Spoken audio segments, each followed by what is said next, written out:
Good afternoon to all of you. कैसे हैं आप सभी? तेज़ी से लाइव क्लास के साथ जुड़ जाएं और आप लोगों की आज की क्लास स्टार्ट की जाए। आप सभी लाइव क्लास के साथ जुड़ जाएं और आज की क्लास स्टार्ट की जाए। आप तक मेरी आवाज़ क्लियर पहुंच रही है? यदि मेरी आवाज़ क्लियर आप तक पहुंच रही हो तो कमेंट में यस लिख दें।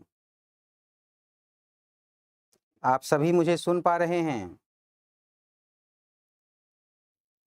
यदि आप तक मेरी आवाज़ क्लियर पहुंच रही हो तो कमेंट में यस लिखें। आप लोगों को मैं पढ़ा रहा था मुगल शासक हुमायूं के बारे में, और हुमायूं के समय पर शेर शाह सूरी ने हुमायूं के लिए जो चुनौतियां खड़ी की उसके बारे में मैंने आप सभी को बताया। आज जिस शासक के बारे में पढ़ना है वो मुगल शासक अकबर है। वो मुगल शासक अकबर है। तो अकबर के बारे में हम लोग आज की क्लास में पढ़ेंगे। एक बहुत ही महत्वपूर्ण टॉपिक है।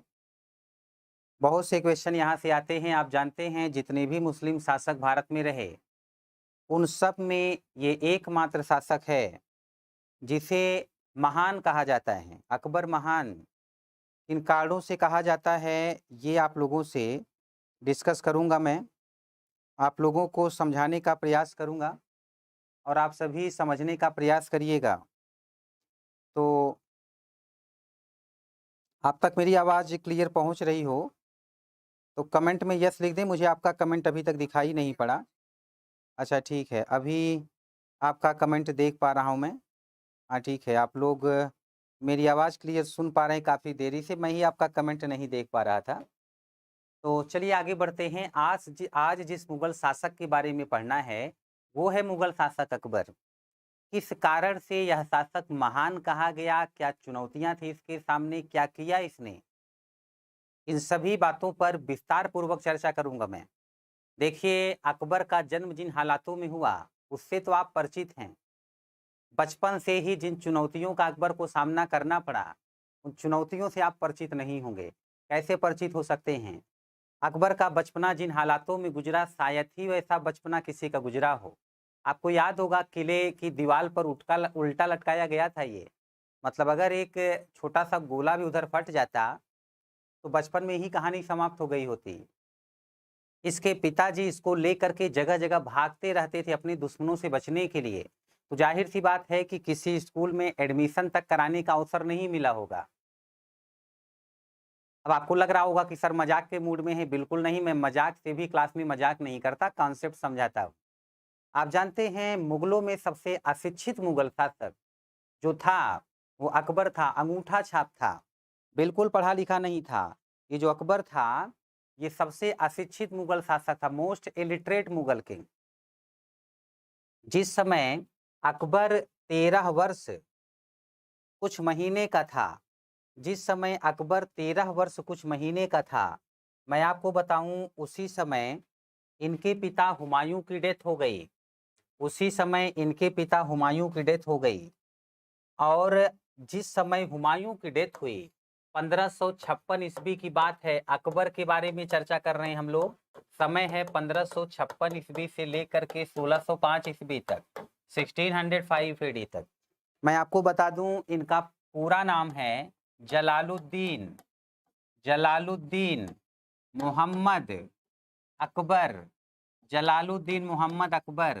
तो जैसा कि मैंने कहा 1556 ईस्वी में जिस समय इनके पिताजी की डेथ हुई उस समय अकबर कलानौर में थे और कलानौर में कुछ विद्रोहियों के विद्रोह पर कंट्रोल करने का प्रयास कर रहे थे, है ना। तो उसी समय पता चला इनके पिताजी की डेथ हो गई।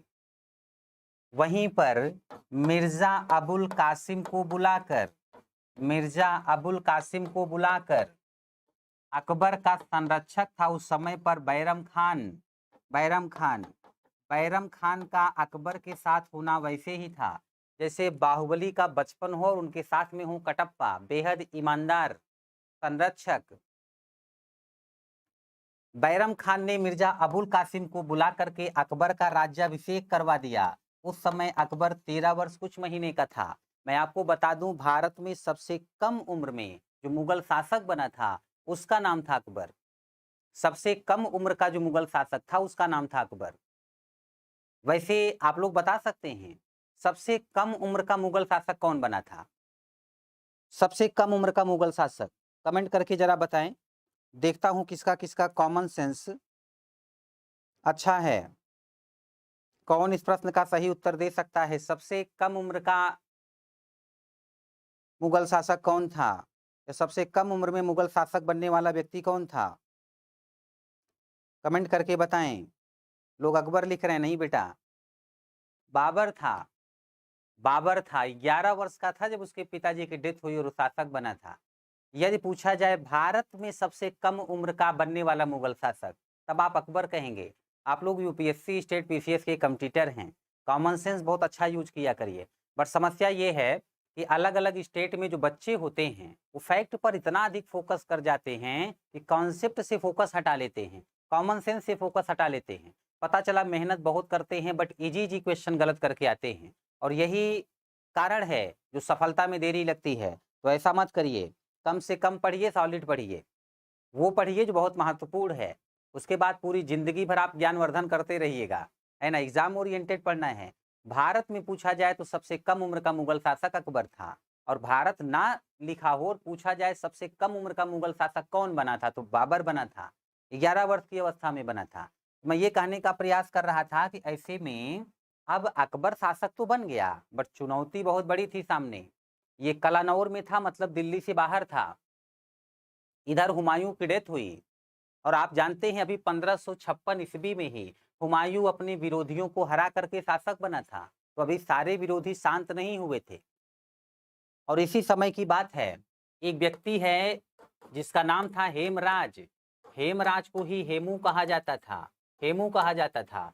ये इतने बहादुर थे कि इनकी बहादुरी के कारण इनको विक्रमादित्य कहा जाता था। इनको विक्रमादित्य की उपाधि दी गई है। तो ऐसे में क्या है कि ये विक्रमादित्य हैं। मैं आपको बता दूं, हिंदुओं में जो सबसे अधिक शक्तिशाली होता, पराक्रमी होता, उसे विक्रमादित्य कहते थे। कुल 14 विक्रमादित्य हुए हैं और हेमू 14वें विक्रमादित्य हैं, यानी कि लास्ट विक्रमादित्य। हेमू लास्ट विक्रमादित्य हैं। हेमू ने दिल्ली को अपने कंट्रोल में ले लिया, और जैसे ही हेमू ने दिल्ली को अपने कंट्रोल में लिया, एक स्ट्रांग व्यक्ति है ये, सूर लोगों का सेनापति हुआ करता था। अब अकबर क्योंकि बच्चा है, दिल्ली से बाहर है, और हेमू के पास दिल्ली के आसपास का क्षेत्र है, तो मैं आपको पहले ही बता चुका हूं कि भारत का, विशेष करके उत्तर भारत का, उसमें भी विशेष करके गंगा यमुना दोआब का, जहां पर खेती बहुत अच्छी होती है, खेती के लिए अनुकूल दशाएं हैं, रहने के लिए अनुकूल दशाएं हैं, वह एरिया जिसके कंट्रोल में आ जाए उससे स्ट्रांग कोई नहीं हो सकता। आपने मॉडर्न हिस्ट्री में पढ़ा होगा, पूरा भारत गुलाम बनाने के लिए अंग्रेजों ने उत्तर भारत पर कंट्रोल किया था, दिल्ली से लेके बंगाल तक के शासक को हराया स्टार्टिंग में। और एक बार उत्तर भारत से जो कुछ उसे उन लोगों को मिला, खजाना, खाने पीने की वस्तुएं, उससे उनकी शक्ति कई गुना बढ़ गई थी। आपने देखा मोहम्मद गोरी ने उत्तर भारत पर कंट्रोल करते ही किस तरह से एक विशाल मुस्लिम साम्राज्य की स्थापना की थी, और आने वाले समय में गोरी के क्षेत्र में जो मुस्लिम शासक थे वो दुनिया के कितने शक्तिशाली लोग थे। अभी आपने देखा बाबर उत्तर भारत पर कंट्रोल करते ही कैसे स्ट्रांग हो गया, और कहता था वो कि मेरे भाग्य में अब गरीबी नहीं रही। तो ये बड़ा अच्छा एरिया था उत्तर भारत में, विशेष करके दिल्ली और बंगाल के बीच। उसमें भी सबसे अच्छा एरिया, आप लोग वाराणसी मंडल के हैं, उसमें भी सबसे अच्छा एरिया जो है वो अवध क्षेत्र। अब जैसे मैं सुल्तानपुर जिले से हूँ, हमारे यहाँ ये कहा जाता है कि हम लोग किस्मत वाले हैं कि हमारा जन्म भारत में हुआ। उसमें भी और अच्छी किस्मत की बात यह है कि अवध क्षेत्र में हुआ। ये ऐसी बेल्ट है जो भूकंप, सुनामी और अन्य कई आपदाओं से सुरक्षित है, ऐसी कोई दिक्कत नहीं होती। अच्छी जमीन है, खेती अच्छी होती है, लोग अच्छे स्वभाव के होते हैं, बात भी करेंगे तो दिल को सुकून मिलेगा। कई जगह तो भारत में ऐसी है कि बात करो तो जैसे लगता है कि बात नहीं लठ मार रहे हो। तो कहने का आशय ये है कि इन सब परिस्थितियों को देखते हुए जो उत्तर भारत में गंगा यमुना दोआब क्षेत्र में अपने आप को इस्टेब्लिश कर लेगा, वो बहुत स्ट्रांग होगा। आज के बाद हेमू को हराना अकबर के लिए बहुत कठिन कार्य है। यहाँ तक कि कई मुस्लिम भविष्यवेत्ता ऐसे थे जिन्होंने ये कहा कि अब हुमायूं को घर छोड़ करके अकबर को भारत छोड़ करके चले जाना चाहिए।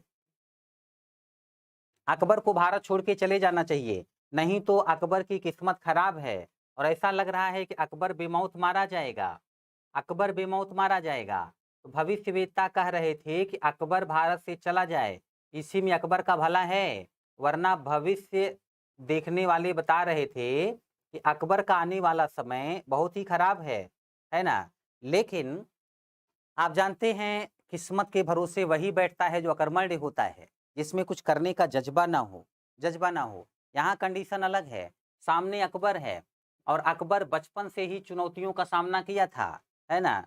अकबर जो है कलानौर में था जिस समय पर हुमायूं की डेथ हुई, मैंने आपसे चर्चा किया। 11 वर्ष की अवस्था में ही अकबर गजनी यानी अफगानिस्तान, लाहौर यानी पाकिस्तान, यहाँ का सूबेदार रह चुका था जब इसकी 11 वर्ष की अवस्था थी। तो जो व्यक्ति बचपन से इतनी चुनौतियों का सामना किया हो, वह व्यक्ति बुरे हालात से क्यों डरेगा? अकबर ने कहा नहीं देखो मैं लड़ूंगा, मैं यहाँ से भाग के नहीं जाऊंगा। लोग सलाह दे रहे थे भारत छोड़ के भाग जाओ, अकबर ने कहा मैं लड़ूंगा और बैराम खान को लेकर के अकबर ने युद्ध की तैयारी करनी शुरू की। 5 नवंबर 1556 ईस्वी की बात है। बच्चों, दिल्ली का द्वार कहा जाने वाला पानीपत, दिल्ली में घुसना है तो पानीपत से होते हुए आओ। दिल्ली का द्वार कहा जाने वाला पानीपत एक बार फिर से दो सेनाओं के बीच युद्ध का संग्राम बनने वाला था। युद्ध का मैदान बना ये और 5 नवंबर 1556 ईस्वी को भयंकर लड़ाई हुई अकबर और हेमराज के बीच। अकबर और हेमराज के बीच लड़ाई इतनी खतरनाक थी कि बुरी तरीके से आ, अकबर हार रहा था, हेमू जीत रहा था, बहुत लोग मारे गए। बट अचानक से हेमू का दुर्भाग्य कहिए, अचानक से क्या हुआ कि हाथी पर बैठा हुआ हेमू लड़ रहा था और एक तीर उड़ता हुआ आया, सीधा हेमू की आंख में घुस गया। हेमू हाथी पर से नीचे गिरा।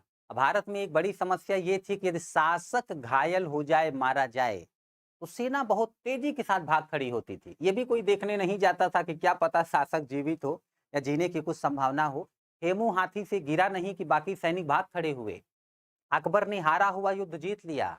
इस युद्ध के बारे में कहा जाता है कि हेमू हारा दुर्भाग्य से और अकबर जीता भाग्य से। यही इस युद्ध के बारे में कहा जाता है। आज के बाद अकबर शासक है और आने वाले समय में अकबर के वंशज शासक होंगे। मैं आपको बता दूं या आपसे प्रश्न कर रहा हूं, आप उत्तर दीजिए।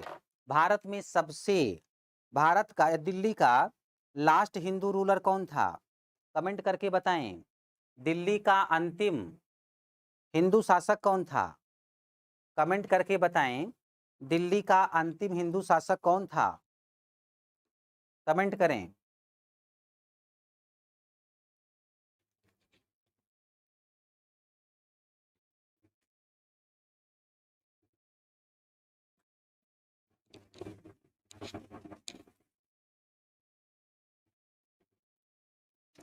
दिल्ली का अंतिम हिंदू शासक कौन था? कमेंट करके बताएं। हेमू था। दिल्ली का अंतिम हिंदू शासक हेमू था। हेमू के बाद आप समझ पा रहे हैं अकबर का शासन होगा, फिर मुगलों का शासन ही रहेगा। बाद में मुगलों से दिल्ली और आसपास का एरिया छीन करके अंग्रेज अपना शासन स्थापित करेंगे। यही होने वाला है। अच्छा, मुझे आप बता सकते हैं कि हेमू से पहले दिल्ली का अंतिम हिंदू शासक, यदि हेमू का नाम हटा दें तो हेमू से पहले दिल्ली का अंतिम हिंदू शासक कौन था? या वो कौन हिंदू शासक था जिसके हाथ से दिल्ली और आसपास के क्षेत्र की सत्ता छीन करके मुस्लिम शासकों ने अपना साम्राज्य स्थापित किया था? कमेंट करके बताएं। कमेंट करके बताएं।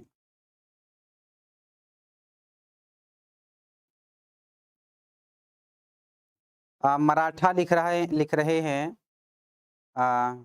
अच्छा, खुशबू शुक्ला जी, धनंजय तिवारी जी लिख रहे हैं आप इतना अच्छा समझाते हैं कि धन्यवाद।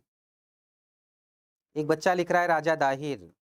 इसमें रिक्कू सिंह जी ने लिखा है पृथ्वीराज चौहान, और उसके बाद प्रिया वर्मा, सौरभ सिंह और अंकिता पाठक, राजीव सैनी। मतलब इसके बाद तो लगभग सभी लोग लिख रहे हैं पृथ्वीराज चौहान। तो बच्चों इससे पहले जो हिंदू शासक था दिल्ली का अंतिम हिंदू शासक, वो पृथ्वीराज चौहान थे।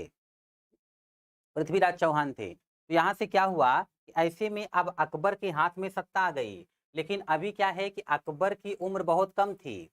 अकबर की उम्र बहुत कम थी और ऐसे में क्या हुआ कि अकबर 1556 से 1560 ईस्वी तक बैरम खान के संरक्षण में रहा। अभी ये बैरम खान के संरक्षण में थे। जो बैरम खान बोलता था वही ये करते थे।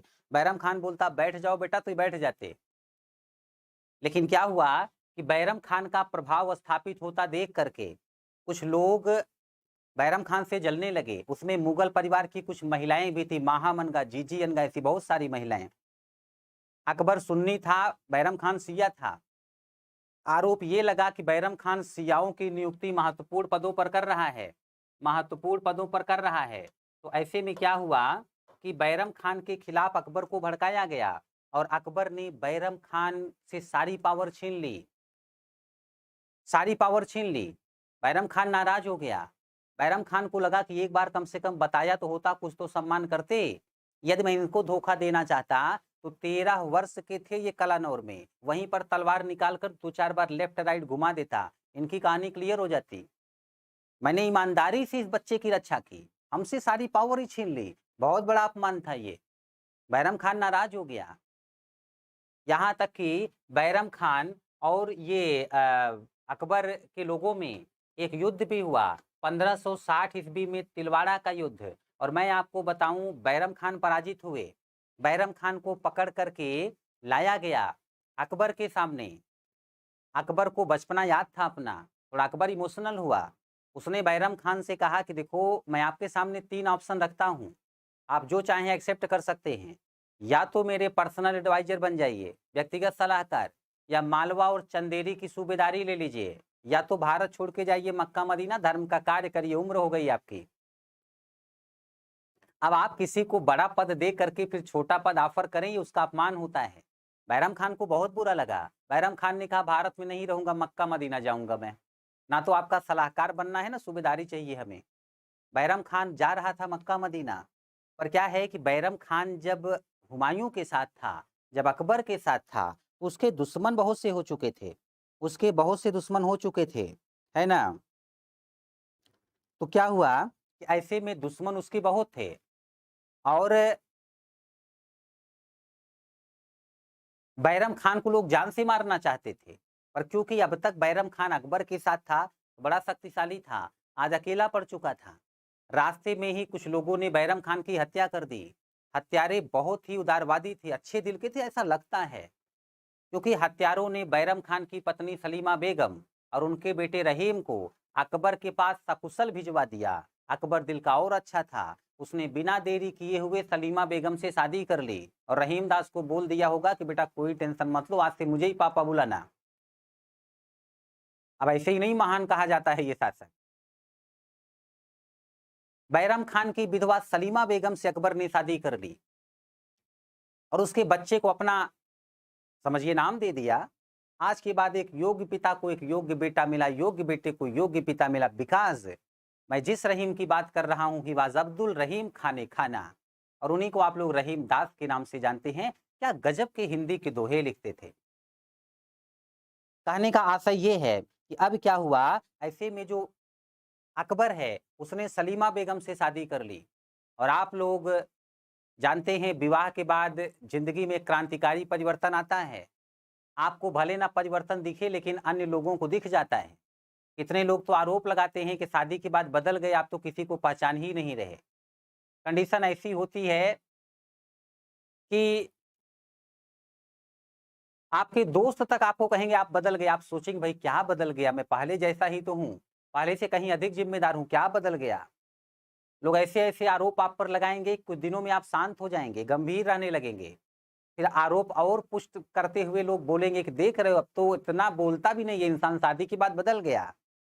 आप सोच रहे होंगे कि लगता है सर पे ऐसी गुजरी हो सकती है। तो देखो मेरे साथ नहीं, सबके साथ ऐसा होता है। ऐसा सिर्फ मेरे साथ नहीं, ऐसा सबके साथ होता है। आप में से जो लोग विवाहित होंगे उनको पता होगा, जो नहीं होंगे उनको पता चल जाएगा। और अकबर तो बेचारा बहुत अधिक झेल गया। मैं आपको बताऊं, आज भी कई जगह देखिए कमेंट करते हैं लोग कि पत्नी के पल्लू में छिपा रहता है, कुछ इस तरीके का कमेंट लोगों पर होता है। अकबर के ऊपर तो जैसा कमेंट है, पता नहीं कैसे झेल पाया ये इंसान। 1560 से 1562 ईस्वी तक के अकबर के कार्यकाल को पेटीकोट अथवा पर्दा शासन कहा जाता है। लोग कहते थे पेटीकोट शासन है, ये अकबर के ऊपर कमेंट था। ये महिलाओं की बात मानता है। आप तो जानते हैं उस समय का समाज कुछ इस तरह से कट्टर था कि रजिया सुल्तान को सिर्फ महिला होने के नाते शासक नहीं बनने दिया गया, जीने नहीं दिया गया, वरना उनसे योग्य सुल्तान ढूंढे से नहीं मिलता। तो अकबर जो कुछ कर रहा है महिलाओं के कहने में चल रहा था, तो लोगों ने कमेंट में बोला ये पेटीकोट अथवा पर्दा शासन है। मैं आपको बता दूं, 1562 ईस्वी की ही बात है। अकबर की शादी के लिए एक ऑफर आया। इस बार ऑफर जिन्होंने दिया था वो आमेर के शासक थे, कछवाहा राजपूत थे। नाम था भारमल अथवा बिहारी मल। उनकी बेटी का नाम था जोधाबाई। यद्यपि इस पर विवाद है। जोधाबाई के भतीजे का नाम था मान सिंह, भाई का नाम था भगवान दास। नाम पर मत जाइए, आगे डिस्कस करूंगा। बस इतना समझ जाइए कि अकबर की शादी के लिए जो रिश्ता आया है वो बेटा राजपूतों की तरफ से आया है। कहते हैं कि अकबर जा रहा था अजमेर में ख्वाजा मोइनुद्दीन चिश्ती की दरगाह पर दर्शन करने, और उसी समय आमेर के शासक पर उसने दबाव बनाया आक्रमण करने का। आमेर के शासक ने आक्रमण से बचने के लिए, युद्ध से बचने के लिए अकबर से समझौता किया और अपनी बेटी की शादी करवा दी। वो प्रेशर में आ गए। बट मुझे ऐसा नहीं लगता। मुझे लगता है कि राजपूत सम्मान से कभी समझौता नहीं करते थे, विशेष करके राजस्थान के राजपूत। तो यहाँ पर मुझे ऐसा नहीं लगता कि उन पर दबाव रहा होगा, बट यहाँ पर कंफ्यूजन है तो जाने दीजिए। अकबर की शादी जोधाबाई से हो गई, और इस शादी के बाद अकबर के जीवन में क्रांतिकारी परिवर्तन आया। इस बार वास्तव में परिवर्तन आया है, बट परिवर्तन अच्छा है। जोधाबाई एक बहुत ही अच्छे नेचर की महिला थी, दयालु थी, हिंदू थी, और आज के बाद जोधाबाई के विचारों का असर आपको अकबर पर दिखेगा। मैं प्रयागराज में कुछ दिनों तक रहा हूँ। प्रयागराज में अकबर का एक किला है। उसी किले में एक पेड़ है, वट वृक्ष, कहते हैं वो अक्षय वट है। सृष्टि के आदि से लेकर के आज तक उस पेड़ का नाश नहीं हुआ। भगवान राम भी वहां जा चुके हैं, महाभारत में पांडव भी जा चुके हैं। अकबर ने उस वट वृक्ष को बंद करवा दिया, उसके ऊपर किला बनवा दिया। बट वो वट वृक्ष आप देखेंगे तो किले के बीच से भी ऊपर आया हुआ है, और किले के नीचे बहुत सारी प्राचीन मूर्तियां हैं हिंदू धर्म की। कहा जाता है जोधाबाई के कहने पर अकबर ने उसको खुलवाया था, गेट बना हुआ है, आज भी लोग वहां दर्शन करने जाते हैं। मैं ये कहने का प्रयास कर रहा हूं कि जोधाबाई से शादी के बाद अकबर के जीवन में क्रांतिकारी परिवर्तन आया। अब इससे आगे मैं आपको तब समझाऊंगा जब आप क्लियर कर देंगे कि आप मेंटली प्रेजेंट हैं, क्योंकि अब जो कुछ मैं समझाने वाला हूं बहुत देरी तक बोलूंगा, बहुत कुछ समझाऊंगा। यदि आपने ध्यान पूर्वक मेरा ये लेक्चर सुन लिया तो अकबर पे कोई भी प्रश्न आ जाए आप गलत नहीं करेंगे। एक बार क्लियर कर दें, क्या आप सभी मेरी आवाज सुन पा रहे हैं? क्या आप सभी मेरी आवाज सुन पा रहे हैं?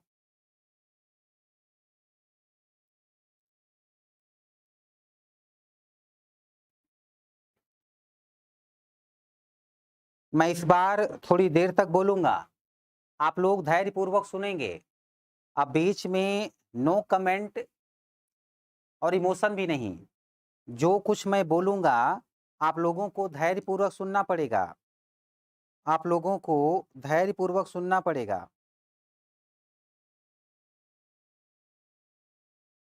आप लोगों को धैर्यपूर्वक सुनना पड़ेगा। तो यदि सारे लोग मेंटली प्रेजेंट हों तो एक बार यस लिख दें। अब मैं आपको समझाना शुरू करूं। क्या सभी लोग मेंटली प्रेजेंट हैं? क्या आप में से सभी लोग मेंटली प्रेजेंट हैं?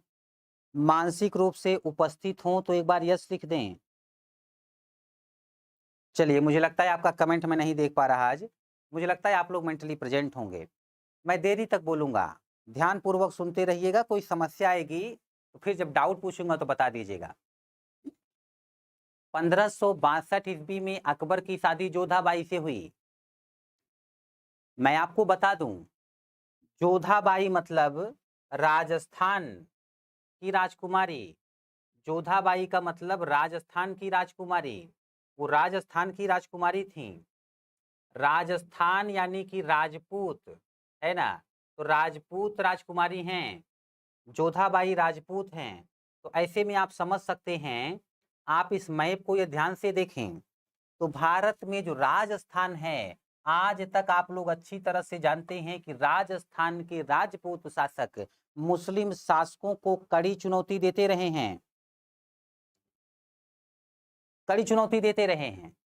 आज तक जो दिल्ली के मुस्लिम शासक अस्थायी रूप से शासन नहीं कर पा रहे थे, उसमें राजस्थान के राजपूतों का महत्वपूर्ण योगदान था, वो जीने नहीं देते थे। आप विचार करके देखिए, राजपूतों से वैवाहिक संबंध स्थापित करने का मतलब जानते हैं? अकबर की ताकत बढ़ जाना। आज के बाद अकबर के काम आएगी राजपूतों की तलवार, और एक बार राजपूतों की तलवार मुगलों के साथ हो गई, यकीन मानिए इनकी शक्ति कई गुना बढ़ जाएगी। और आप एक बात यह भी ध्यान दें, भारत पर बार बार उत्तर पश्चिम से आक्रमण होता था और दिल्ली असुरक्षित रहती थी।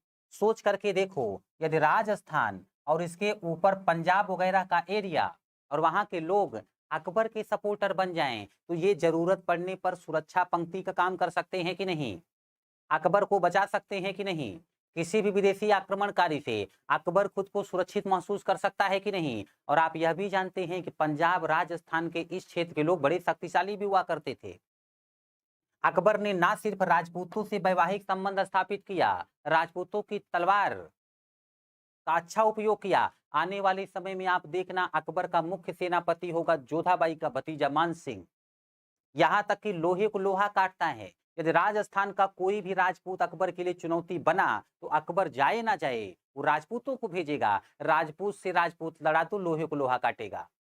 आपको अच्छे से पता होगा कि महाराणा प्रताप से लड़ने वाला व्यक्ति मान सिंह था। अकबर महाराणा प्रताप से मान सिंह को लड़ाएंगे। और आने वाले समय में आप देख लेना, जो जो अकबर को सबसे ज्यादा टक्कर दे रहा था उसमें, या मुगलों को सबसे ज्यादा टक्कर दे रहा था, बेटा उसमें दो ही लोग हैं जिनकी तलवार से मुगल कप जाते थे, या तो वो राजपूत हैं या वो मराठा हैं। और आप देख लेना, राजपूतों के खिलाफ भी राजपूत का इस्तेमाल करेंगे मुगल, और मराठों के खिलाफ भी राजपूत का इस्तेमाल करेंगे मुगल। एक समय शिवाजी पर आक्रमण करने के लिए भी किसी राजपूत सेनापति को भेजा गया था। मैं यहाँ आलोचना नहीं करने के लिए नहीं बोल रहा, मैं बता रहा हूं कि राजपूतों की तलवार का कितना बढ़िया उपयोग करने वाले हैं आज के बाद मुगल शासक। और याद रखना, आज तक भारत में कोई ऐसा मुस्लिम शासक नहीं हुआ जिसने हिंदू मुस्लिम दोनों का शासक बनने का प्रयास किया हो। पहली बार ये अकबर है जो लोगों को अपने साइड मिला करके राजपूतों से वैवाहिक संबंध स्थापित किया। इधर आप देखिए, पंजाब साइड में सिख रहा करते थे। सिखों का अमृतसर का एरिया धार्मिक रूप से बहुत महत्वपूर्ण है। और आप जानते हैं सिखों को अमृतसर का क्षेत्र किसने दान किया था? अकबर ने। सोच करके देखो, पंजाब साइड के जो लोग हैं उनका भी इमोशनली सपोर्ट हासिल करेगा ये, इमोशनली सपोर्ट हासिल करेगा ये, है ना? अच्छा, आप लोग साथ ही साथ कमेंट भी करते जाने का, राजपूत और मराठा बहुत अच्छे। आप लोग तो इतिहास बहुत अच्छे से समझने लग गए हैं। अपने कमेंट से आप सभी मुझे खुश कर देते हैं, इसीलिए मेरा उत्साह बढ़ जाता है। और इसी बढ़े हुए उत्साह के साथ, दोगुने उत्साह के साथ मैं आपको पढ़ाता हूँ। बहुत अच्छा, प्रतिभाशाली स्टूडेंट्स हैं आप। कोई भी कंफ्यूजन होगी बेटा क्लियर कराते रहना मुझसे, लेकिन लेक्चर मेरा ध्यान से सुनना। कम से कम समय में बहुत बड़ा सिलेबस कवर करा रहा हूं मैं। तो ऐसे में क्या है कि अब अकबर यहीं पर नहीं रुका। अकबर ने अन्य भारतीयों का भी दिल जीतने के लिए, मैं आपको दिखा रहा हूं क्या क्या कार्य किए इसने। अकबर ने क्या क्या कार्य किए, मैं आपको दिखा रहा हूं। अकबर ने सभी भारतीयों का दिल जीतने के लिए, दिल जीतने के लिए, ध्यान पूर्वक सुनते रहिएगा। बहुत कुछ बताऊंगा, साथ में नहीं नोट कर पाइएगा तो बाद में करिएगा, कोई समस्या नहीं, कोई समस्या नहीं। 1562 ईस्वी में भारत में जो मुस्लिम शासक आते थे वो कई बार भारतीय बच्चों को गुलाम बनाते थे, लोगों को गुलाम बनाते थे। भारतीयों को गुलाम बना करके लड़के लड़कियों को विदेशों में भेजा करते थे मुस्लिम शासक। पहली बार अकबर ऐसा व्यक्ति है जिसने 1562 ईस्वी में गुलाम व्यवस्था समाप्त कर दिया। गुलाम प्रसन्न हो जाएंगे। 1563 ईस्वी में अकबर को पता चला कि भारत में हिंदुओं से तीर्थ यात्रा कर लिया जाता है। आज देखो, या उसी समय की बात करता हूं मैं, यदि उस समय का हिंदू अयोध्या में जाता दर्शन करने, उसको कर देना पड़ता। काशी विश्वनाथ दर्शन करने जाता, कर देना पड़ता। गोकुल जाता दर्शन करने, कर देना पड़ता। गंगा जी में डुबकी मारता स्नान करने के लिए, तो कर देना पड़ता। यहाँ तक कि अस्थि विसर्जन करने जाता, अंतिम क्रिया संस्कार करने जाता, लाशों ये मरे हुए लोगों का अंतिम संस्कार, तो भी कर देना पड़ता था। ये मुस्लिम शासक बहुत ज्यादा कर वसूलते थे उस समय के हिंदुओं से। ये अकबर पहला ऐसा शासक है जिसने तीर्थ यात्रा कर को समाप्त कर दिया। इतने पर नहीं रुका अकबर, 1564 ईस्वी की बात है, इसने जजिया कर समाप्त कर दिया, जो गैर मुस्लिमों से लिया जाता था। सोच करके देखिए, पहली बार हिंदू हो या अन्य धर्म के लोग अकबर की इन नीतियों से, इन कार्यों से प्रसन्न होंगे कि नहीं होंगे।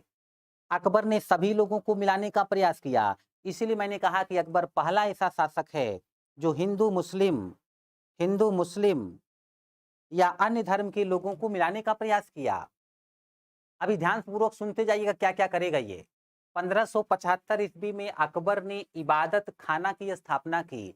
पढ़ा लिखा तो था नहीं ये, तो ये क्या करता था कि इस्लाम धर्म के विद्वान लोगों को बुला करके धर्म पर डिस्कशन करवाता था, उसे सुन करके अपना ज्ञान बढ़ाता था, उसे सुन करके अपना ज्ञान बढ़ाता था।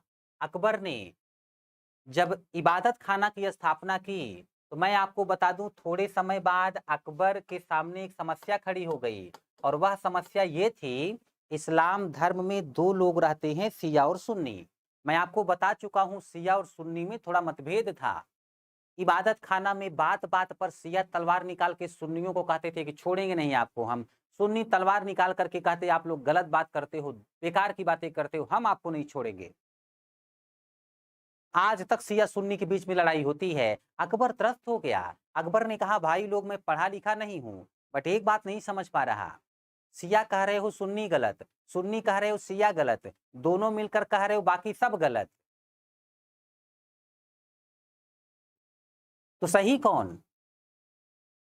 इस्लाम धर्म से पहले भी बहुत से धर्म आए थे, आप कह रहे हो वो गलत हैं, फिर आप एक दूसरे को गलत कह रहे हो। अब मैं कंफ्यूज हूं कि सही कौन है। याद रखना, नेता वही अच्छा होता है जिसमें इमोशनल इंटेलिजेंस बहुत अच्छा हो। आपके सामने देख लीजिए भारतवर्ष में कितने नेता हैं अभी, लेकिन सबसे अच्छा नेता, सबसे मशहूर नेता वही होगा जिसमें नेतृत्व की अच्छी क्षमता होगी, विशेष करके लोगों को समझने की। इमोशनल इंटेलिजेंस अच्छा हो, वो पढ़ा हो या ना पढ़ा हो, नेता में इमोशनल इंटेलिजेंस अच्छा हो तो बहुत बड़ा नेता होता है। अकबर अनपढ़ भले था, लेकिन इमोशनल इंटेलिजेंस बहुत अच्छा था, समझता था लोगों को। अकबर ने 1578 ईस्वी की बात है, धर्म संसद की स्थापना की, रिलीजियस पार्लियामेंट, और अकबर ने हर धर्म, प्रत्येक धर्म के लोगों को बुलाया धर्म संसद में। संसद का मतलब जैसे हर प्रत्येक पार्टी के लोग, प्रत्येक क्षेत्र के लोग संसद में होते हैं, ऐसे ये धर्म संसद है। कई धर्म के विद्वान यहाँ पर होंगे। अकबर सबकी बातें सुनेगा और सबकी बातें सुन करके फिर अपना ज्ञान बढ़ाएगा। मैं आपको बता दूं, धर्म संसद में कौन कौन शामिल था। धर्म संसद में कौन कौन शामिल था अभी क्लियर कर देता हूं, ध्यान पूर्वक मेरा लेक्चर सुनते रहिएगा। धर्म संसद में कौन कौन शामिल था देखें। धर्म संसद में सभी धर्म के लोग शामिल थे। दस्तूर मेहर जी राणा, ये पारसी धर्म के थे, धर्म संसद में शामिल होने गए। फादर मोसेरात संत एका वीवा, ये ईसाई हैं, क्रिश्चियन, ये भी धर्म में शामिल होने गए। पुरुषोत्तम और देवी नाम के हिंदू गए धर्म में शामिल होने। जिन चंद्र सूरी, जिन चंद्र सूरी, शांति चंद्र सूरी, विजय चंद्र सूरी और हरि विजय सूरी जैसे जैन धर्म के लोग भी यहाँ पर शामिल होने गए। इसमें जो आप देख रहे हैं हरि विजय सूरी, इनको जगत गुरु कहा जाता था, जगत गुरु। और ये जो आप देख रहे हैं जिन चंद्र सूरी, इनको युग प्रधान कहा जाता था। तो आज के बाद ईसाई, जैन, हिंदू, पारसी, कई धर्म के लोग गए धर्म संसद में शामिल होने। अकबर ने सबका सुना, और अकबर ने सबका सुन करके जो कुछ समझा, जो कुछ समझा, जो उसे समझ में आया,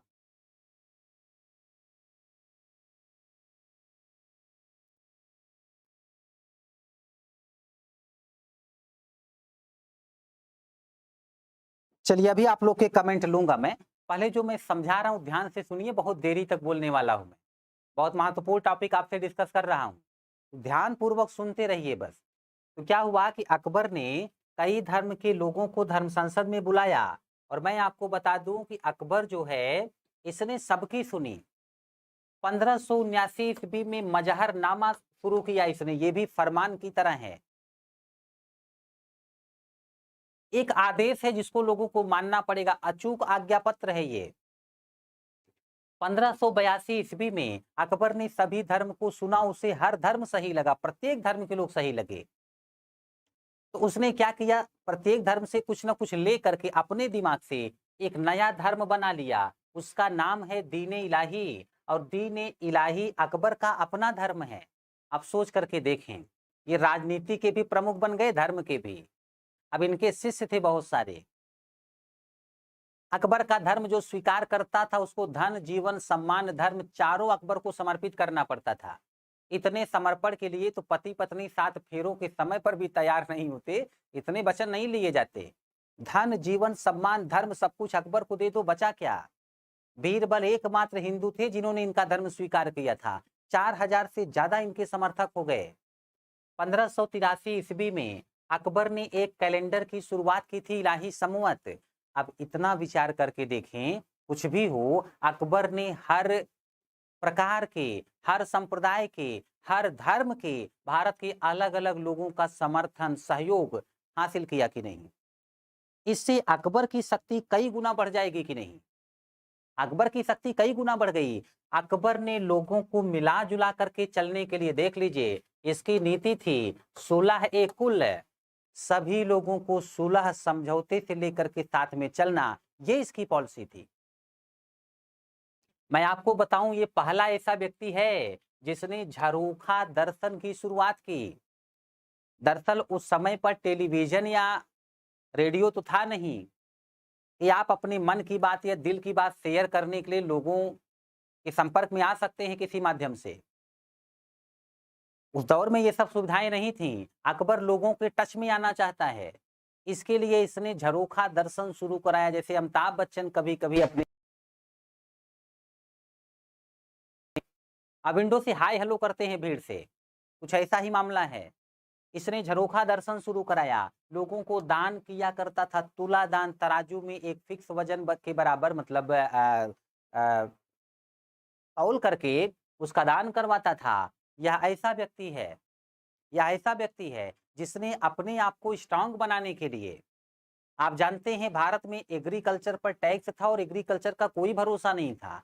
जब एग्रीकल्चर पर टैक्स है, एग्रीकल्चर का ही कोई भरोसा नहीं, कब पानी ज्यादा पड़े, कब सूखा, कब फसल अच्छी हो, कब बर्बाद हो जाए। तो शासक की आमदनी भी फिक्स नहीं है, और जब तक आमदनी फिक्स ना पता हो तब तक क्या करना है, क्या नहीं करना, कहाँ कितना पैसा खर्च करना है, योजना नहीं बना सकते आप। अकबर ने आईने दहसाला की शुरुआत की। 1571 से 1580 ईस्वी तक जितना भी टैक्स आया था सबका एवरेज निकलवाया।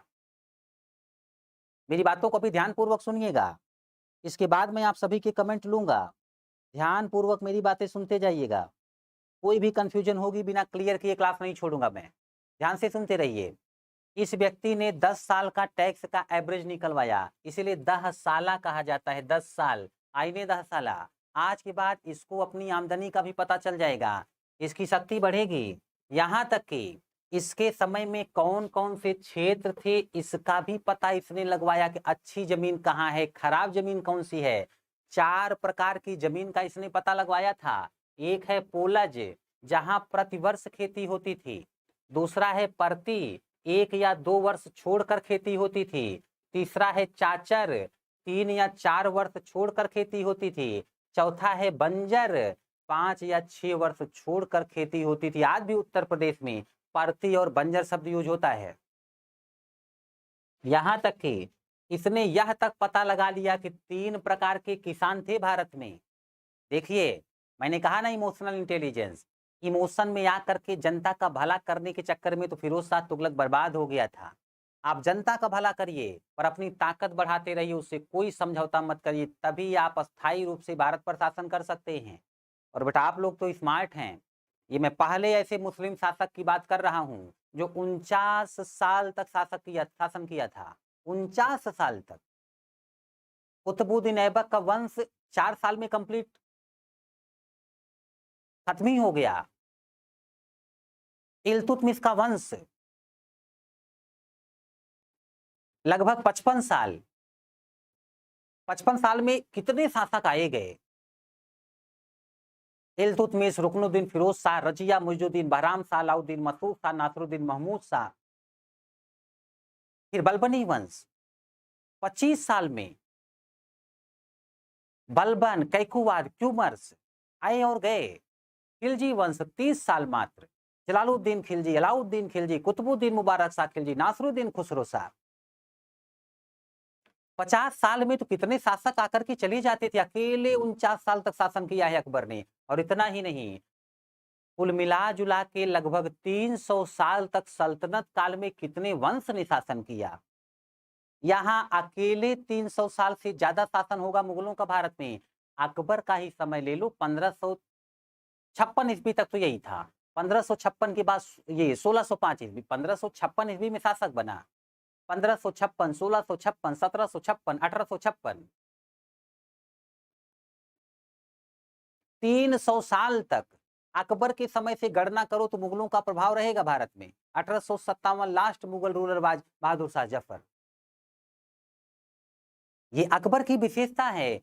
गजब की मजबूत नींव बनाई इसने। मुगल साम्राज्य को अस्थायित्व प्रदान किया इसने। और तरीका देख रहे हैं आप क्या क्या इस्तेमाल कर रहा है। 3 तरह के किसान थे इसके टाइम समय पर। खुद काश्त, जो स्वयं की जमीन पर खेती करते। पाही काश्त, दूसरों की जमीन पर खेती करते थे। आज भी उत्तर प्रदेश में कई जगह बोला जाता है मैं पाही पर हूँ, पाही पर जा रहा हूँ। मुजरियान, जिनके पास जमीन होती ही नहीं थी। अकबर ने अपनी आमदनी को भी बढ़ाना जारी रखा और इतने पर ही नहीं रुका। आमदनी बढ़ाने के साथ साथ सैन्य शक्ति बढ़ाने पर भी काम किया। ध्यानपूर्वक समझते रहिएगा मैं क्या बोल रहा हूं। सैन्य शक्ति बढ़ाने पर काम किया।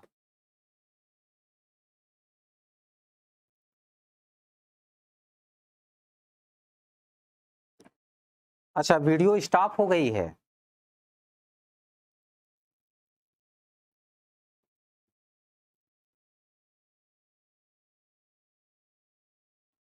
आप बताएं, मेरी आवाज क्लियर आप तक पहुंच रही है? क्या आप सभी मुझे सुन पा रहे हैं?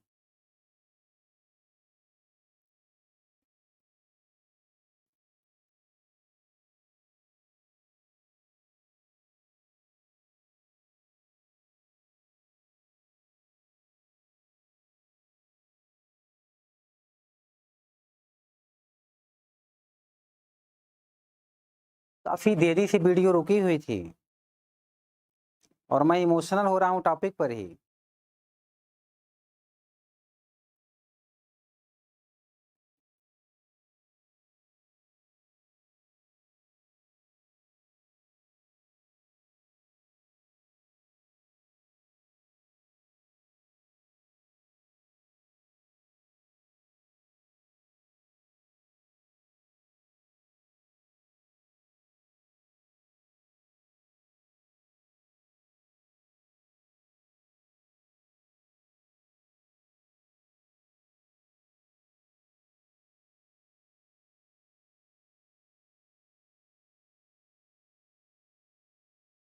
भीमसेन जोशी वाली पोज में वीडियो रुकी हुई है मेरी। अच्छा। हाँ, 10 मिनट से क्या बात है। 10 मिनट में तो काफ़ी कुछ बता गया मैं, बट परेशान मत होइए। मैं फिर से आपको समझाऊँगा आपका टॉपिक।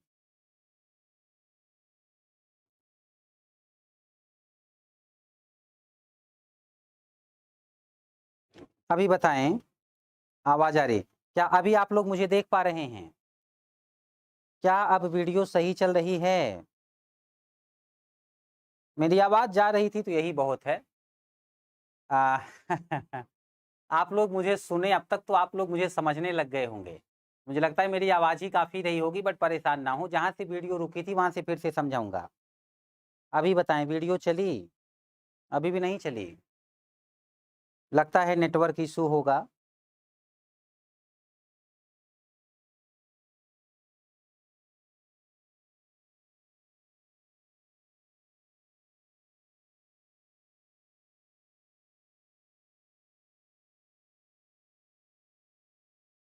अभी तक वीडियो नहीं चली।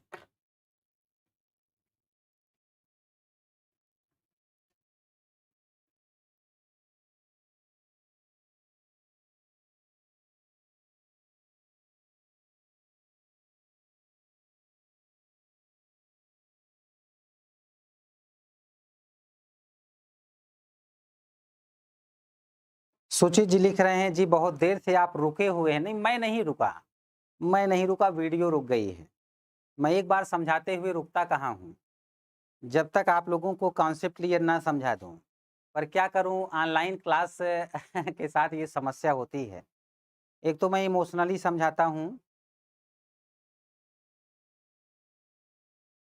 प्रिया जी लिख रही हैं, सर का वचन ही शासन है। वीडियो का रुक जाना मतलब मेरा इमोशन हर्ट हो जाना।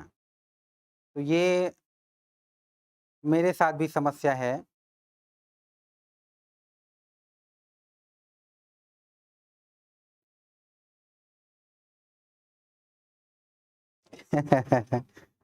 सोनम जी सही लिख रही हैं आप।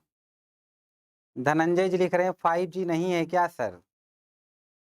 5G के बारे में क्या कमेंट करूं?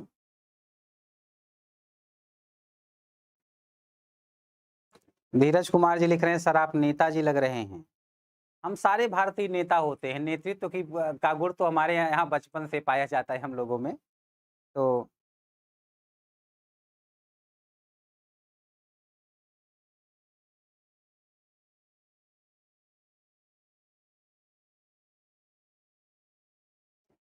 आलोक द्विवेदी लिख रहे हैं, सर अकबर मीना बाजार क्यों लगवाता था? क्या बिकता था उसमें? कभी जाइए ना मीना बाजार, अभी भी बहुत कुछ बिकता है वहां पर। मैं गया हुआ हूँ।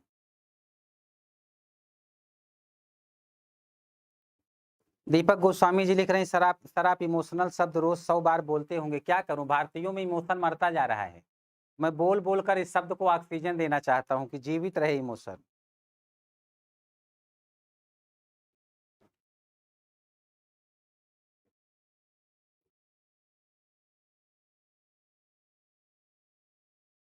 हाँ सही कह रहे हैं विक्रांत सिंह जी, वीडियो ही इमोशनल हो गया।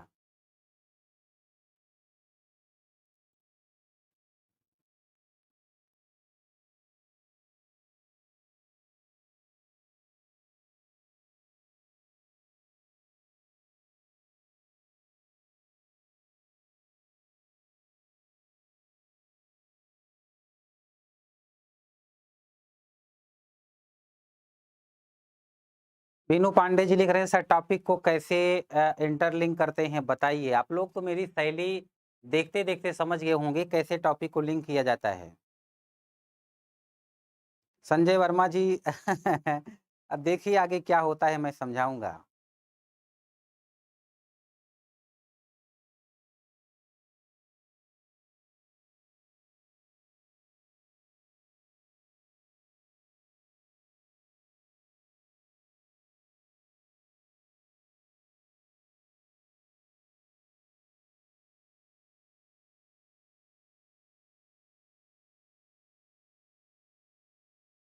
कुछ बच्चे लिख रहे हैं, सर ऐसे ही कंटिन्यू रखें। जब तक आप लोग मुझे देख और सुन नहीं पाएंगे कैसे कंटिन्यू रखूं मैं। बट चलिए फिर भी, क्योंकि ये टेक्निकल इशू है और मैं बीटेक नहीं हूँ, बीटेक नहीं हूँ, एमए बीएड हूँ, नेट जेआरएफ हूँ, ऐसी बहुत सारी डिग्रियां ली हुई हैं, बीटेक नहीं हूँ। टेक्निकल चीजें जानता होता तो मैं भी सही कर लेता। लास्ट में बद्दुआ बोल दिया करूँ, ठीक है? ऑडियो से ही आपको समझा दूं, कठिन कार्य होगा बेटा। ऑडियो से समझाना तो कठिन कार्य होगा। मैं नहीं चाहता कि आप लोग टॉपिक को अच्छे से ना समझ पाएँ, मैं चाहता हूँ कि आप लोग टॉपिक को बहुत अच्छे से समझें। कुछ कमेंट आए हुए हैं, विक्रांत जी सर आप इमोशनल को कैसे कैप्चर कर पाएँगे? ये भी बात है। हाँ, वीडियो रुक रहने दीजिए प्लीज़, कंटिन्यू सर।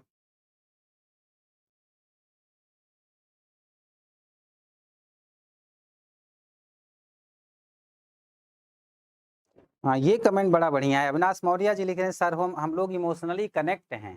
बिल्कुल, आप इमोशन का सही मतलब समझे हैं।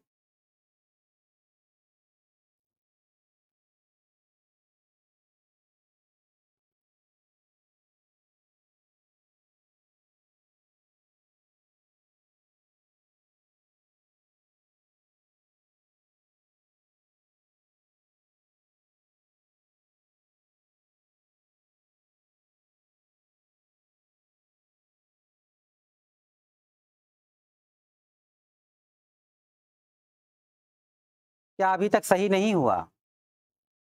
क्या अभी तक सही नहीं हुआ? आप बताएँ, अभी प्रॉब्लम सॉल्व हुई या नहीं?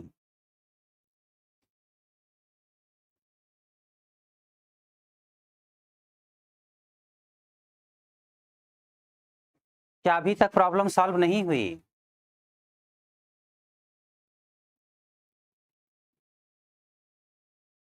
मुझे 1 मिनट का अवसर दीजिए, मैं चेक करता हूँ।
अच्छा,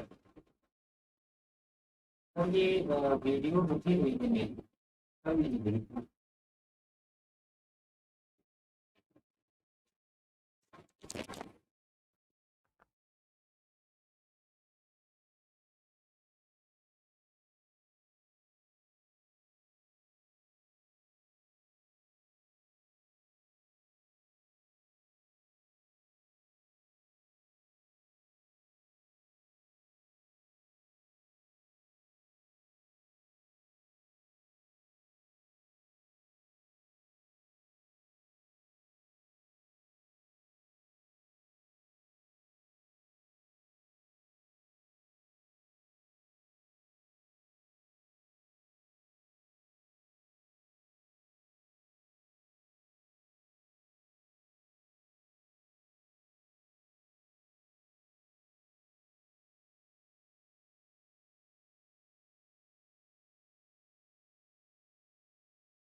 अभी क्लियर करें, आप सभी तक मेरी आवाज़ पहुँच पा रही है?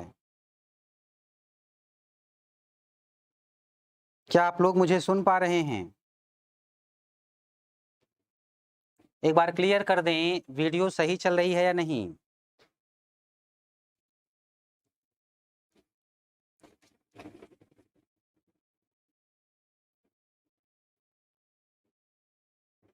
एक बार क्लियर कर दें, वीडियो सही चल रही है या नहीं?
मैं आपका कमेंट नहीं दिख पा रहा हूँ, बस 1 मिनट दीजिए।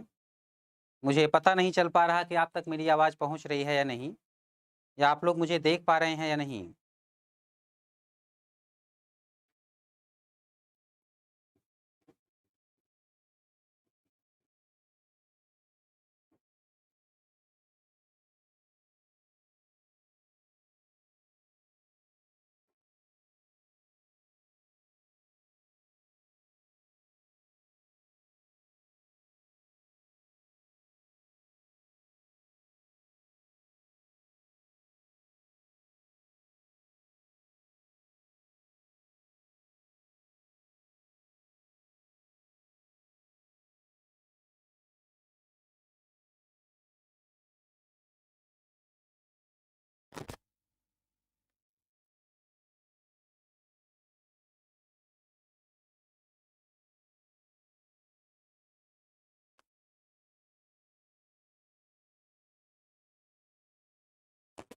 तो मेरी आवाज़ आप लोगों तक क्लियर पहुँच रही हो तो एक बार यस लिख दें।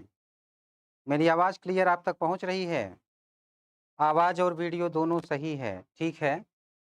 तो आगे बढ़ते हैं, आगे बढ़ते हैं। तो क्या है कि हाँ, ठीक है। तो यहाँ पर ये था कि जो अकबर है, इसने लोगों को अपनी साइड मिलाया, अपनी आय पर ध्यान दिया और उसके बाद अपनी शक्ति बढ़ाने के लिए अन्य कार्य भी किए। जैसे कि अकबर ने मनसबदारी व्यवस्था की शुरुआत की थी। ध्यानपूर्वक सुनते रहिएगा। मनसबदारी व्यवस्था की शुरुआत की थी और मनसब का मतलब ये होता है, मनसब का मतलब यहाँ पर ये है, आप ऐसे समझें जैसे कि अकबर ने बहुत से लोगों को मनसब दिया। इसमें होता था जात और सवार, जात और सवार, है ना? और जात और सवार जो है, जात और सवार, इसको ऐसे समझिए, ऐसे समझिए। जात का मतलब पद था, रैंक। सवार का मतलब घोड़ों की संख्या थी, घोड़ों की संख्या, घोड़ों की संख्या। जैसे मान के चलो किसी के पास 5000 की जात है तो इसके पास 5000 घुड़सवार हो सकते थे, सेना। पर याद रखना जो जात पद है 5000, घुड़सवार इससे कम ही होंगे, ज्यादा नहीं हो सकते। जैसे 3000 की जात है तो हो सकता है 2500 ही घुड़सवार उसके पास हो। अब आप सोच करके देखिए, बहुत सारे लोगों को अकबर ने मनसब दिया। अब जिसको मनसब दिया उसके पास एक छोटी सी सेना होगी, उसका अपना क्षेत्र होगा, वहां पर वो रहेगा सेना के साथ और जरूरत पड़ने पर वो अपनी सेना लेकर के युद्ध के समय अकबर के सपोर्ट में आएगा। ये ऐसा ही है जैसे आज की डेट में मैं आप लोगों से कहूं कि अभी भारत सरकार जिलाधिकारियों और उप जिलाधिकारियों से कह दे कि 5000 की सेना डीएम, 4000 की सेना एसडीएम रखेंगे, अपने क्षेत्र में उनका ध्यान रखेंगे, वहां से टैक्स वगैरह लेकर के उनका खर्च देखेंगे और युद्ध के समय पर वो सारी सेना लेकर भारत सरकार के पास आएंगे। सोच करके देखिए, अचानक से भारत में एक बहुत बड़ी सेना तैयार हो गई और भारत सरकार को बहुत ज्यादा उस सेना पर ध्यान भी नहीं देना, क्योंकि उस पर ध्यान ऑफिसर देंगे।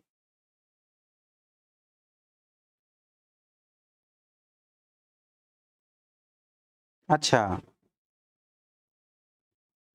अभी बताएं, एक बार कमेंट करें, मुझे सुन पा रहे हैं आप सब? ठीक है, मैं पीछे से ही शुरू करता हूँ। मनसबदारी व्यवस्था का सर थोड़ा रिपीट कीजिए, ठीक है। मेरी आवाज़ क्लियर पहुँच रही है आप तक? एक बार फिर यस लिख दें तो मैं पीछे से ही समझाता हूँ। मैं आप लोगों को जहाँ से प्रॉब्लम शुरू हुई थी वहाँ से रिपीट करता हूँ। मुझे सुन पा रहे हैं आप सब?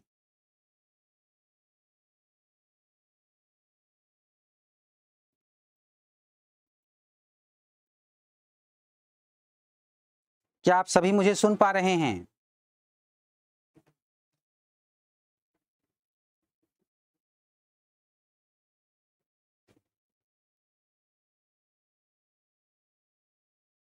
आप सभी मुझे सुन पा रहे हैं?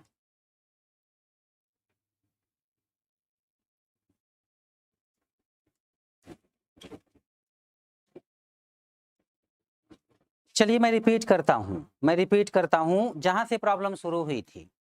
तो देखिए, आज की क्लास में मैंने आपको ये समझाना शुरू किया कि अकबर के पिता हुमायूं की जब मृत्यु हुई तो अकबर उस समय कलानौर में था।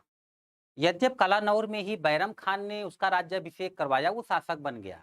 बट दिल्ली और उसके आसपास का क्षेत्र बैरम खान का हो गया, ये हेमू का हो गया, जो एक हिंदू शासक था। उसने विक्रमादित्य की उपाधि ली थी, 14वां विक्रमादित्य और अंतिम विक्रमादित्य था वो। बट पानीपत की दूसरी लड़ाई में अकबर ने हेमू को हरा दिया।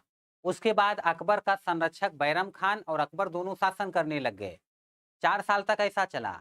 बाद में बैरम खान मार दिया गया और अकबर महिलाओं के प्रभाव में आके शासन करना शुरू किया। उस काल को पेटीकोट शासन कहते थे। फिर अकबर की शादी जोधाबाई से हुई और मैंने आपको समझाया कि जोधाबाई जो है, उनसे शादी होने के बाद अकबर के कार्यों में बड़ा परिवर्तन नजर आता है, बड़ा परिवर्तन नजर आता है। तो अकबर ने उसके बाद राजपूतों से तो वैवाहिक संबंध स्थापित किया। फिर उसने गुलाम व्यवस्था समाप्त की, जजिया व्यवस्था समाप्त की, तीर्थ यात्रा कर समाप्त किया। बहुत अलग अलग टाइप के लोगों को, हिंदू, सिख, इन सबको मिलाने का प्रयास किया। इबादत खाना की स्थापना की, धर्म संसद बनाया, सभी धर्म के लोगों को इनवाइट किया, अपना एक नया धर्म बनाया। इस तरीके से अकबर जो है 16 कुल की नीति का पालन किया। लोगों को मिला के रखने के लिए, थोड़ा समझने के लिए तुलादान, झरोखा दर्शन जैसी व्यवस्थाएं इसने की। अपनी आय को देखने के लिए इसने 10 साल की आय का एवरेज निकलवाया, आईने 10 साला। इसने 4 प्रकार की भूमि का पता लगवाया, 3 तरह के किसानों का पता लगवाया। तो मैंने कहा इसने अपनी आय सुधारने पर काम किया, इसने लोगों को मिलाने का काम किया, सैन्य शक्ति भी बढ़ाई। यह ऐसा व्यक्ति था, यह ऐसा व्यक्ति था।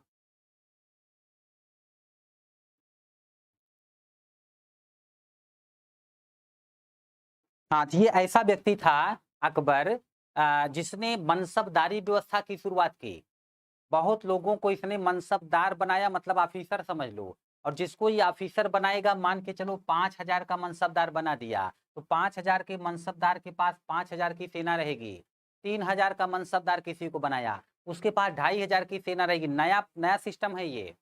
अकबर की अपनी सेना तो है ही, मनसबदारों के पास भी इसने सेना रखवाई। जरूरत पड़ने पर अकबर की सेना, मनसबदारों की सेना मिलकर बहुत बड़ी सेना हो जाएगी। आप समझ पा रहे हैं अकबर कैसे सैन्य शक्ति बढ़ा रहा है? अकबर ने किस तरह से अपनी सैन्य शक्ति बढ़ाई। और अकबर ने अपनी सेना को रखने के लिए कई किले भी बनवाए, जैसे इलाहाबाद अथवा प्रयागराज का किला, लाहौर का किला, आगरा का किला, फतेहपुर सीकरी का किला। और फतेहपुर सीकरी शहर इसी ने बनाया था। ये अकबर की दूसरी राजधानी भी हुआ करती थी। फतेहपुर सीकरी अकबर की दूसरी राजधानी थी। इस तरीके से अपनी सेना को भी शक्तिशाली बनाया, बहुत शक्तिशाली बनाया। यहां तक कि आगरा में बैठता था ये। कुछ दिन तक फतेहपुर सीकरी को राजधानी बनाया और आगरा में बहुत से कार्य किए इसने। इस व्यक्ति ने आगरा में अनुवाद विभाग की स्थापना कराई थी। अनुवाद विभाग, अनुवाद विभाग की स्थापना कराई। और अनुवाद विभाग का प्रमुख हुआ करता था फैजी। अभी आप लोग परेशान मत होइएगा, थोड़ी देर में ही मैं क्या समझाना चाहता हूं आप लोग बहुत अच्छी तरह से समझ जाएंगे। थोड़ी ही देर में आप लोग अच्छी तरह से समझ जाएंगे। हाँ, तो थोड़ी देर में समझ जाएंगे। तो क्या है कि अकबर ने अनुवाद विभाग की स्थापना करवाई। और मैं आपको बताऊं, जैसे आप लोगों ने मॉडर्न हिस्ट्री में पढ़ा होगा कि जब अंग्रेजों को भारत में शासन करना था, तो अंग्रेजों ने भारत को समझने के लिए भारतीय भाषा सीख करके भगवत गीता, अभिज्ञान शाकुंतलम, हितोपदेश जैसी किताबों का अंग्रेजी में अनुवाद कराया था। बक्सर के युद्ध के बाद अकबर को भारतीयों को समझना है, भारत में अस्थायी रूप से शासन करना है। आप देखिए कैसी कैसी किताबों का इसने अनुवाद कराया फारसी भाषा में, है ना। जैसे रामायण अब्दुल कादिर बदायूनी और नकीर खान ने फारसी भाषा में लिखा, अनुवादित नाम इसका रामायण ही है। महाभारत अब्दुल कादिर बदायूनी ने ट्रांसलेट किया, किताब का नाम है अब रज्मनामा। महाभारत का फारसी नाम रज्मनामा है। आपको याद होगा अफगानिस्तान की महाभारत शाहनामा नाम की पुस्तक को बोलते हैं। उसके बाद अथर्ववेद का अनुवाद अब्दुल कादिर बदायूनी ने किया। पंचतंत्र, पंचतंत्र का अबुल फजल ने अनुवाद किया। और जिस नाम से किया वो नाम है अनवार ए सुहेली। कालिया दमन का अब्दुल फजल ने अनुवाद किया। यार ए दानिश नाम से सोच करके देखिए, हिंदू धर्म की विशेष बातों पर अध्ययन कर रहे हैं लोग। अकबर ने तो सिक्कों पर राम और सीता जी का नाम लिखवाया था, राम और सीता जी का नाम लिखवाया था। इस तरीके से अकबर लोगों को अपने साइड मिलाना, अपनी सैन्य शक्ति बढ़ाना, आय पर ध्यान देना, सभी धर्म के लोगों को सम्मान देने का प्रयास करना, हर प्रकार से अपनी शक्ति बढ़ाने का प्रयास किया था कि नहीं? इसने अपनी शक्ति बढ़ाने का बहुत प्रयास किया। यदि आप सभी लोग मेंटली प्रेजेंट हो तो एक बार यस लिख दें। मैं आपसे कुछ और काम की बातें करने चल रहा हूं।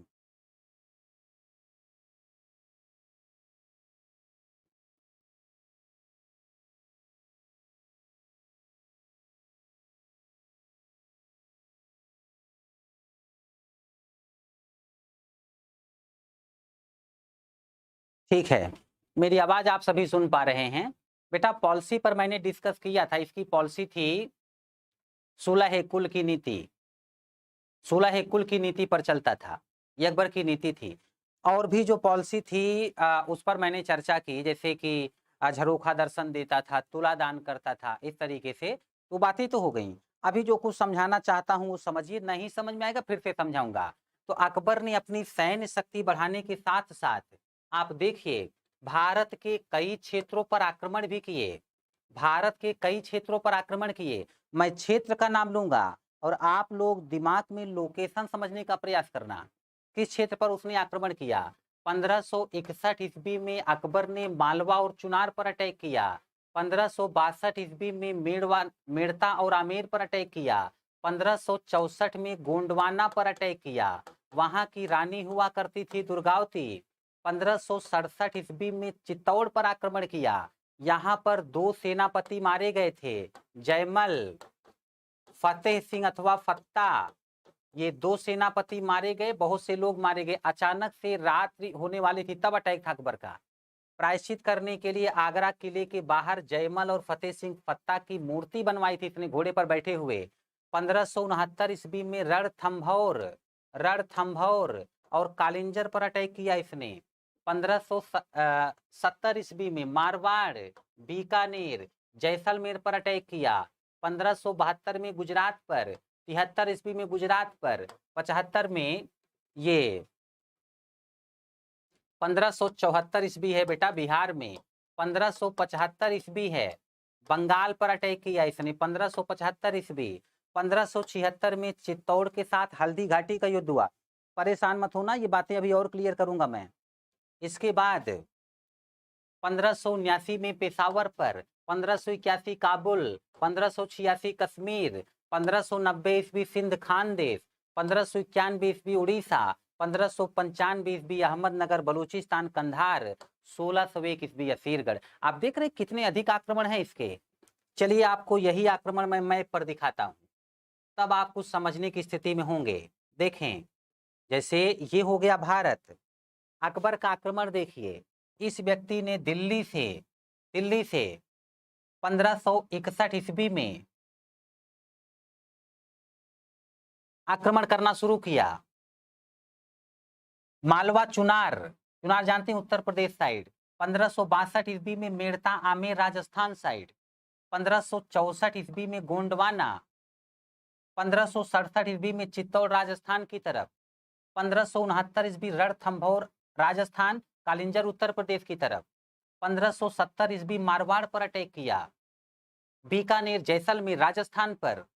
1572 ईस्वी गुजरात पर अटैक करने गया। 73 में गुजरात पर। 1574 ईस्वी बिहार पर। 1575 ईस्वी बंगाल पर अटैक। 1576 हल्दी घाटी महाराणा प्रताप से युद्ध हुआ। 1579 पेशावर पाकिस्तान। 1581 काबुल, आप अच्छी तरह से जानते हैं कहाँ है, अफगानिस्तान की तरफ चला गया। देख रहे हैं आप, एक बार फिर से बॉर्डर अफगानिस्तान पहुंच रहा है। 1581 काबुल, 1586 कश्मीर नॉर्थ इंडिया, 1590 ईस्वी सिंध पाकिस्तान और खानदेश महाराष्ट्र, 1591 ईस्वी उड़ीसा ईस्ट में जाकर,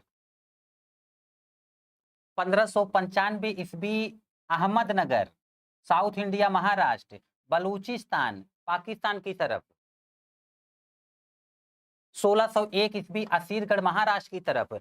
एक समय जब क्रिकेट में वीरेंद्र सहवाग जैसे लोग बैटिंग करते थे, तो जब वो अच्छी बैटिंग कर जाते, तो लास्ट में पूरे फील्ड पर रेड या येलो कलर की या ग्रीन कलर की लाइन दिखाई जाती, ये चौका, ये छक्का, और पूरा मैदान चौके छक्कों से पटा हुआ दिखाई पड़ता। आप देख पा रहे हैं इसके इतने आक्रमण हैं, चारों तरफ आक्रमण पर आक्रमण करता रहा। एक विशाल साम्राज्य बनाया है अकबर ने, एक विशाल साम्राज्य अकबर ने स्थापित किया। तो आप समझ पा रहे हैं कि अकबर क्या कर रहा था।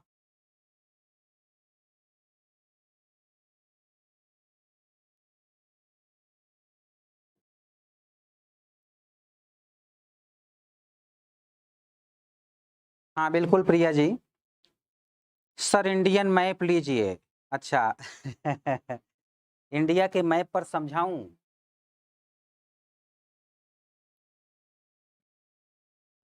आज इस पीडीएफ में, अच्छा इंडिया का मैप है, अभी दिखाता हूं, ये देखिए इंडिया का मैप देखिए। एक बार फिर से अकबर के आक्रमण दिखा रहा हूं मैं आपको, है ना। दिल्ली आगरा से, इधर से अकबर के अटैक शुरू हुए 1561 ईस्वी में। मालवा और चुनार मध्य प्रदेश और उत्तर प्रदेश में जाइए। 1562 ईस्वी में मेड़ता और आमेर राजस्थान की तरफ चलिए। 1564 ईस्वी गोंडवाना एमपी की तरफ आइए। 1567 चित्तौड़ राजस्थान की तरफ जाइए, है ना। 1569 ईस्वी रणथंभौर राजस्थान कालिंजर उत्तर प्रदेश की तरफ। 1570 ईस्वी मारवाड़ बीकानेर जैसलमेर राजस्थान की तरफ आक्रमण। 1572 ईस्वी गुजरात पर आक्रमण। 73 ईस्वी गुजरात पर आक्रमण। इतनी तेजी से आक्रमण किया था, गुजरात आक्रमण सबसे तीव्रगामी आक्रमण था इसका।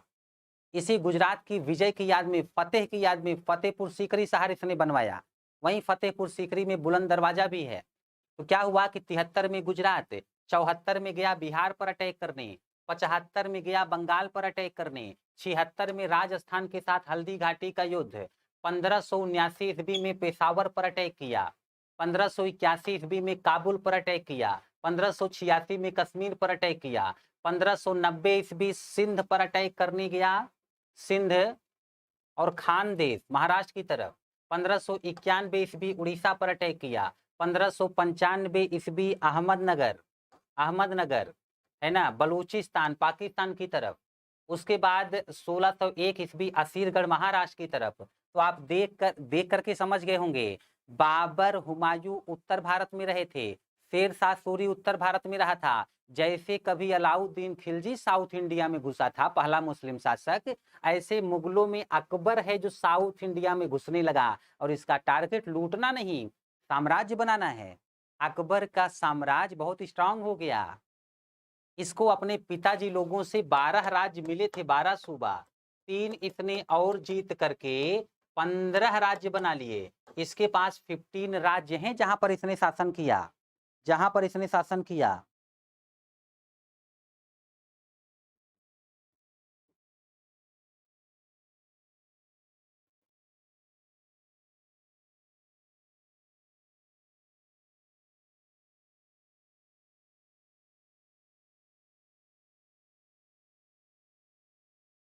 तो बेटा स्टेट पीसीएस के लिए तो सारे अटैक आपको याद करने होंगे।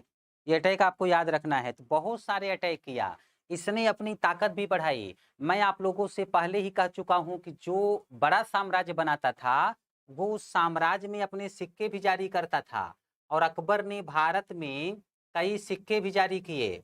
अकबर ने भारत में कई सिक्के भी जारी किए, उसको भी मैं आपको दिखा देता हूं। अकबर ने भारत में कई प्रकार के सिक्के जारी किए थे, उसको भी मैं आपको दिखा देता हूं। इसके कौन कौन से सिक्के थे, अकबर के कौन कौन से सिक्के थे, है ना। तो आप लोग समझ जाएंगे कि अकबर कर क्या रहा था। अकबर कर क्या रहा था, तो इसके बहुत सारे सिक्के हैं, बहुत सारे सिक्के हैं। थोड़ा सा ध्यान से समझिए, देखिए। अकबर के समय में सोना चांदी और तांबा तीनों सिक्का चला करता था। अकबर के सोने के सिक्के देखिए, अकबर के सोने के सिक्के हैं संसब, संसब, मोहर, आपने सुना होगा सोने की मोहरें हुआ करती थी, संसब, मोहर और इलाही। संसब मुहर और इलाही, ये सोने के सिक्के थे। सोना, रुपया और जलाली, रुपया और जलाली, ये दोनों बच्चों चांदी के सिक्के थे। ये चांदी के सिक्के थे। इसके अलावा दाम और जीतल, दाम और जीतल, ये दोनों तांबे के सिक्के थे। और ये सारे सिक्के अकबर के हैं जो आपको जानना है। तो अकबर ने एक विशाल साम्राज्य स्थापित किया। कैसे कैसे किया मैंने आपको बता दिया, मैंने आपको बता दिया। अब इसके आगे मैं और फैक्ट बोलना नहीं चाहता, बहुत कुछ पढ़ चुके आप लोग। अभी बताएं कहीं से कोई कंफ्यूजन, कुछ पूछना चाहें तो बताएं। अकबर के बारे में कुछ और बातें समझाऊंगा मैं नेक्स्ट क्लास में और फिर आगे बढ़ूंगा। अब यहाँ तक कोई कंफ्यूजन हो तो बताएं।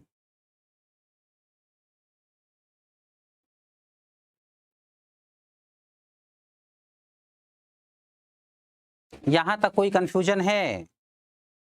यदि हो तो बताएं।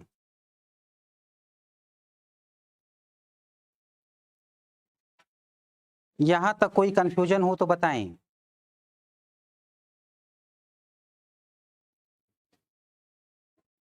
कोई कंफ्यूजन हो तो कमेंट करें। चलिए तो वाईफाई कनेक्ट करिएगा तो।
तो एक बार क्लियर कर दें कहाँ।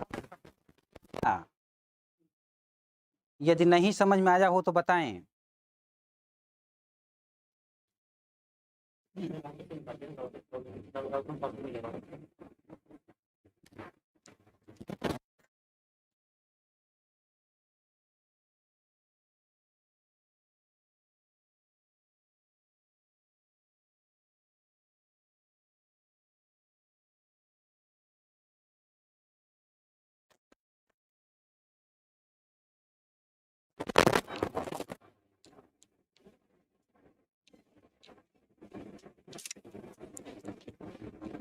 यहाँ तक किसी को कोई कंफ्यूजन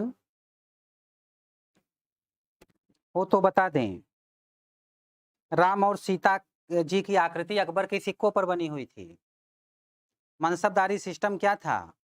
नहीं, मनसबदारी आज के आईएएस ऑफिसर की तरह नहीं थे। थोड़ा सा जागीरदार टाइप में कह सकते हैं, इस टाइप से थे, ऑफिसर हुआ करते थे।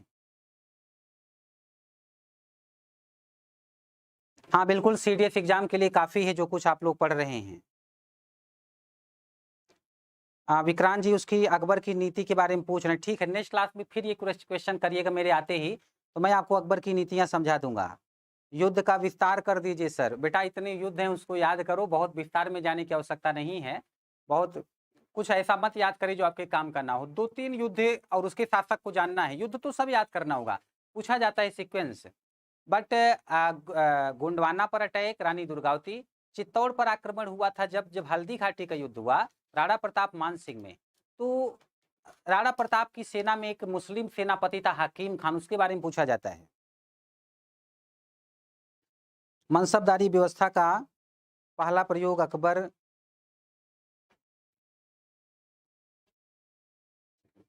अच्छा देखो बेटा, मनसबदारी जो व्यवस्था है भारत में विधिवत तरीके से तो अकबर ने लागू किया। बाबर लोग जब ऐसा करते थे तो उस समय क्या है कि क्योंकि बाबर ने भारत में अस्थायी रूप से शासन नहीं किया, तो यहाँ पर मनसबदारी व्यवस्था की शुरुआत करना, उसे लागू करना, ये अकबर की नीति है। यहाँ बाबर के संदर्भ में बात नहीं हो रही। प्रिया वर्मा जी लिख रहे हैं हिस्ट्री इज माई ऑप्शनल, बहुत अच्छा सब्जेक्ट है, बहुत अच्छी बात है। तो जमींदारी और जागीरदारी में डिफरेंट क्या है? जमींदार टैक्स का मामला ही देखते थे, जागीरदार बस समझिए आर्मी के ऑफिसर भी होते थे, उनके पास आर्मी होती थी अपनी, छोटा बड़ा किला भी होता था उनके पास, है ना। जमींदार का मतलब जमीन का मालिक वो टैक्स वसूल करेगा, लेकिन जो जागीरदार होता था वो प्रशासनिक अधिकारी होता था एक प्रकार से, या सेना का अधिकारी कहलाता था। तो बहुत बढ़िया क्वेश्चन किया संजय मौर्य जी ने। जब राजस्थान के राजपूत इसके कंट्रोल में थे तो बार बार राजस्थान पर अटैक क्यों? राजस्थान के कुछ राजपूत इसके कंट्रोल में थे, कुछ नहीं। जैसे चित्तौड़ के महाराणा प्रताप बिल्कुल कंट्रोल में नहीं आना चाहते थे, स्वाभिमानी शासक थे। और मैं आपको बता दूं, चित्तौड़ से होते हुए राजस्थान के लिए सबसे सीधा मार्ग, ये गुजरात के लिए सबसे सीधा मार्ग जाता था। आपको याद होगा जीटी रोड आगरा से निकलकर चित्तौड़ तक गई थी।